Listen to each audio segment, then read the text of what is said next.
Okay, अब मेरे पास question number 9 है। उसमें क्या स्टेटमेंट है, shade in one small square of the diagram so that the resulting diagram has two lines of symmetry. कहते हैं आपके पास एक फिगर गिवन है और उसमें ऑलरेडी एक शेड हुआ है सर्कल, और आपने एक और सर्कल को शेड, एक और स्क्वायर को शेड करना है इस तरह से कि आपके पास टू लाइन्स ऑफ सिमेट्री आ जाए। हमारे पास टू लाइन्स ऑफ सिमेट्री बननी चाहिए। तो अगर मैं जस्ट इसके इस स्क्वायर को सर्कल कर दूँ,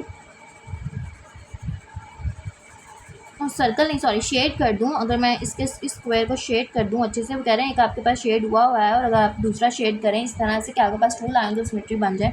आप देखिए अगर मैं लाइन्स ऑफ सिमेट्री ड्रॉ करूं तो ये देखें टू हार्स एक लाइन ऑफ सिमेट्री हो गई, और अगर मैं एक यहाँ से ड्रॉ करूँ तो मेरे पास लाइन्स ऑफ सिमेट्री कितनी आ गई हैं, टू लाइन्स ऑफ सिमेट्री आ गई हैं।